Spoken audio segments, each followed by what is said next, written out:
अस्सलाम वालेकुम friends, welcome to my channel. आज का जो हमारा टॉपिक है वो है single and double entry record keeping.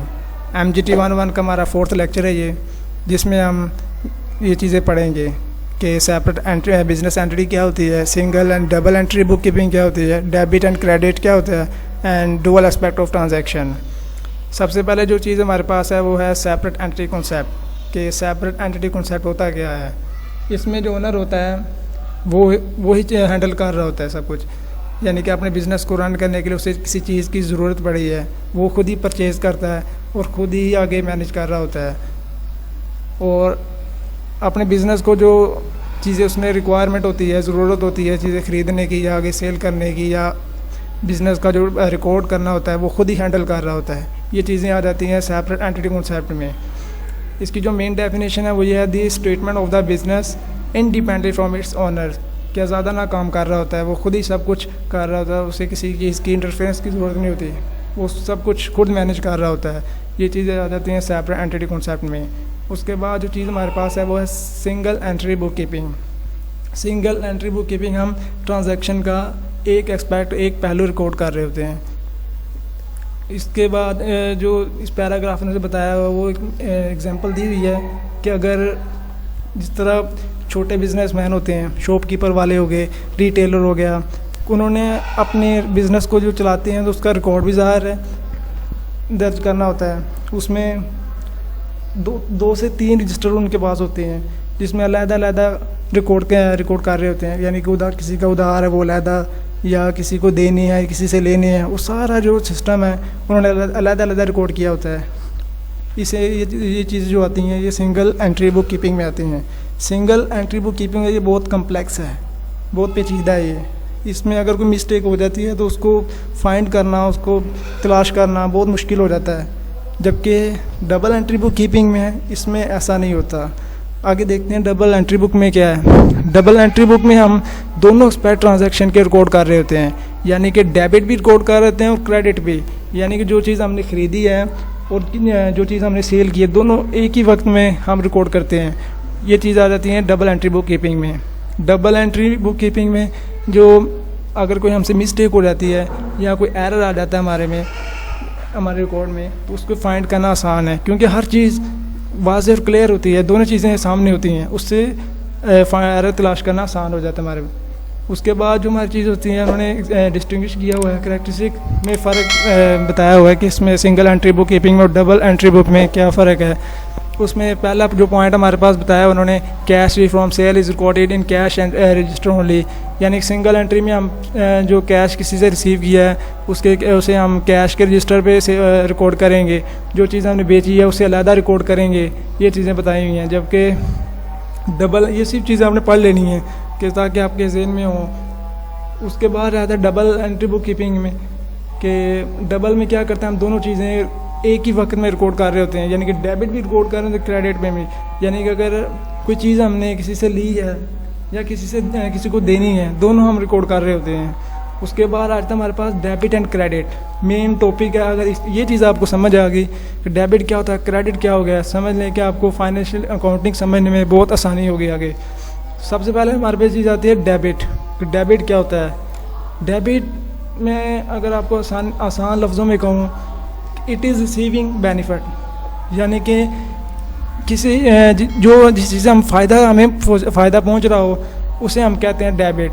जो चीज़ हमारे पास इन हो रही हो, यानी कि अगर हमने एक मोबाइल ख़रीदा है, मोबाइल हमारे पास आ रहा है, ये हो गया डेबिट। उसके बाद देखते हैं डेबिट को हम DR से रिप्रेजेंट करते हैं। उसके बाद है क्रेडिट। क्रेडिट क्या होता है, it is providing a benefit. जब हम किसी को बेनिफिट दे रहे हों, किसी को फ़ायदा पहुंचा रहे हों, उसे हम कहते हैं क्रेडिट। क्रेडिट को हम CR से रिप्रेजेंट करते हैं। उसके बाद हमारे पास है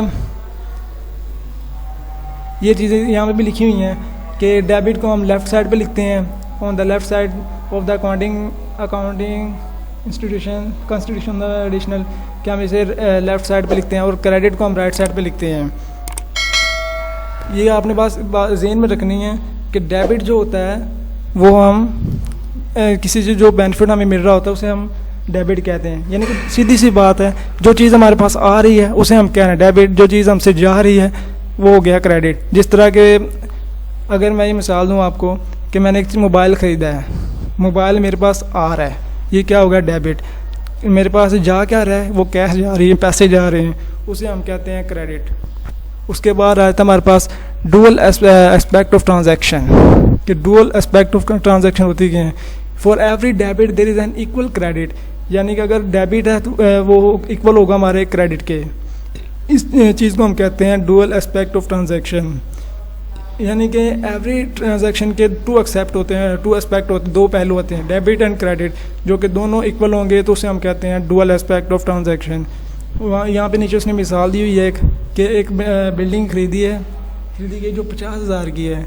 हमारे पास जो बिल्डिंग है वो क्या होगी, वो डेबिट होगी, क्योंकि बिल्डिंग हमारे पास आ रही है। हाँ, उसके बदले में जाकर क्या रहा है, वो कैश जा रही है 50,000, ये क्या हो गया, क्रेडिट हो गया। इसी तरह फर्नीचर की एग्जांपल है, फर्नीचर हमने ख़रीदा है 10,000 का, फर्नीचर हमारे पास आ रहा है, उससे हमें फ़ायदा होगा, वो हमारा क्या होगा, डेबिट। जा क्या रहा है, वो कैश जा रही है, हम पैसे दे रहे हैं उसके बदले में, वो पैसा जो जाएगा वो हमारा क्रेडिट होगा। इसी तरह व्हीकल की एग्जांपल है, व्हीकल हमारे पास आ रही है, कैश जा रहा है, 15,000 जा रहा है, वो होगा क्रेडिट। उसके बाद ये देखिए उसने बताया भी हुआ है डेबिट। 1 लाख हमने क्या ख़रीदा है, हमारे पास जो कैश है, एग्जांपल में mister A invested rupees 1 lakh, the cash account benefit from him, the event record in the book of businessman, business की बुक में रिकॉर्ड किया है कि डेबिट होगा हमारे पास कैश 1 लाख और क्रेडिट क्या होगा 1 लाख मिस्टर अली, यानी कि दोनों एक्सपेक्ट इसमें रिकॉर्ड किए गए हैं, डुअल एक्सपेक्ट है ये। इसी तरह आगे एक जो बिल्डिंग की उन्होंने मिसाल दी हुई थी एग्जांपल कि बिल्डिंग परचेज़ की है, उसमें बिल्डिंग जो परचेज़ की है वो क्या होगा, डेबिट होगा 50,000 का, और कैश क्या होगा, क्रेडिट होगा, जो हमसे चीज़ जा रही है। उसके बाद फर्नीचर की एग्जांपल है, जो मैंने आपको पहले बताया है कि फर्नीचर हमारे पास आ रहा है वो होगा डेबिट, जा क्या रहा है, वो कैश जा रहा है, कैश क्या होगा, क्रेडिट। इसी तरह व्हीकल की एग्जांपल है कि व्हीकल हमारे पास आ रही है, वो कैश जा रहा है, ये क्रेडिट होगा।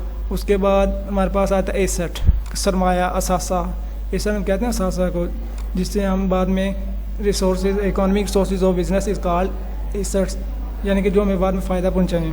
Assets are the properties of a business is called assets, ये आपने डेफिनेशन याद कर लेनी है। उस एसेट की जो 2 टाइप्स हैं, टेंजिबल एसेट और इनटेंजिबल एसेट। टेंजिबल एसेट वो एसेट होते हैं जिसे हम छू सकें, जिसे हम टच कर सकें फिज़िकल तौर पे, जिस तरह हम फर्नीचर को टच कर सकते हैं, हाथ भी लगा सकते हैं, व्हीकल होगी, कार होगी या बिल्डिंग होगी, ये चीज़ें हैं टेंजिबल एसेट। उसके बाद आता है हमारे पास इनटेंजिबल एसेट। इनटेंजिबल एसेट वो होते हैं जिसे हम फिज़िकल तौर पे टच ना कर सकें, जिसे हाथ नहीं लगा सकते हम, जिस तरह एक सॉफ्टवेयर हो गया उसे हम टच नहीं कर सकते, कॉपीराइट हो गया, पेटेंट्स हो गया, गुडविल हो गई एक्सेट्रा, ये हमारे इनटेंजिबल एसेट होते हैं। उसके बाद आया था हमारे पास अकाउंटिंग इक्वेशन कि डेबिट में जो कैश थी 1 लाख थी, बिल्डिंग था वो 50,000 की थी, फर्नीचर या व्हीकल 15,000 के, जो क्रेडिट है वो ये है। ये उन्होंने एक अकाउंटिंग इक्वेशन बना दी है कि कैश के मार्केट 1 लाख था, बिल्डिंग 15,000 की थी, और प्लस किया उसमें फर्नीचर, प्लस किया व्हीकल को। ये यानी कि उन्होंने डुअल एक्सपेक्ट इसमें बताना है कि दोनों चीज़ें वो इक्वल हैं। किसी में यानी कि अगर डेबिट में 1,75,000 है तो क्रेडिट में 1,75,000 रिकॉर्ड किया जाएगा। उसके बाद आता है हमारे पास asset is equal to liabilities, यानी कि अगर हमें एसेट जो है वो बेनिफिट दे, एसेट से हम जो बेनिफिट लेते हैं वो कैपिटल में आता है। कैपिटल से अगर हम दूसरे को यानी किसी अदर आउटसाइडर को बेनिफिट देंगे वो हमारे पास आ जाएगी लाइबिलिटीज़, ये चीज़ है। ये यहाँ पे लिखा भी होगा the liabilities of business toward the owners, यानी कि एसेट जो हमें हमारे पास आपके पास आता है वो होता है कैपिटल, और कैपिटल से आगे जो आउटसाइडर को जा रहा होता है वो हमारे पास होता है लाइबिलिटीज़। बेसिकली कैपिटल का जो मतलब होता है वो सरमाया होता है, जिससे हम पैसा, अगर हमने किसी चीज़ में इन्वेस्टमेंट की है उससे जो पैसा हमारे पास आ रहा है वो क्या होगा, कैपिटल। लाइबिलिटीज़ होती हैं जो हमने पेएबल होती हैं, जो हमने बाद में देनी होती हैं, यानी कि अगर हमने किसी से लोन लिया है अपने बिज़नेस को चलाने के लिए, उसके बदले में जो हम टाइम पीरियड के बाद जितना हमने उससे टाइम लिया होता है वो पेएबल होता है, पे देना होता है, उसे हम लाइबिलिटीज़ कहते हैं। ये था आज का लेक्चर हमारा। इसमें जो इम्पोर्टेंट चीज़ें हैं वो मैं आपको भी बता देता हूँ। एसेट की डेफिनेशन आपने याद करनी है, और टेंजिबल एंड इनटेंजिबल एसेट जो अक्सर औकात पेपर में ये पूछी जाती हैं। उसके बाद अगर आपको डेबिट और क्रेडिट समझ आ गया कि डेबिट किसे कहते हैं और क्रेडिट किसे कहते हैं।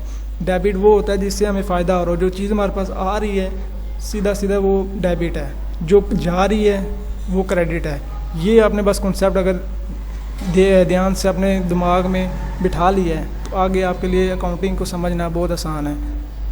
उसके बाद आता है हमारे पास सिंगल एंड डबल एंट्री आपने तैयार कर लेनी है, क्योंकि अक्सर औकात पेपर में ये चीज़ें आती हैं। उम्मीद करता हूँ कि आपको ये वीडियो अच्छी लगी होगी। अगर आपको अच्छी लगी है और आपके लिए हेल्पफुल है तो प्लीज़ मेरे चैनल को सब्सक्राइब करें, और मैं हर आने वाली वीडियो में आपको इंशाल्लाह एक अच्छे तरीके से गाइड करूँगा। और किसी को भी अगर कोई प्रॉब्लम है इस लेक्चर में तो प्लीज़ मुझे कमेंट सेक्शन में बताएं, मैं इंशाल्लाह कवर करूँगा। इसी तरह मैं MGT के 1-1 के क्विज़ भी अपलोड कर रहा हूँ। GDB होगी, कोई भी आपको किसी चीज़ की ज़रूरत पड़े तो मैं अपलोड कर दूँगा वो चीज़ें। MGT के क्विज़ मैंने लास्ट टाइम अपलोड किए हैं, वो भी आप देख लीजिएगा, काफ़ी हेल्पफुल हैं। उम्मीद करता हूँ मिलते हैं फिर नेक्स्ट वीडियो में। अल्लाह हाफिज़।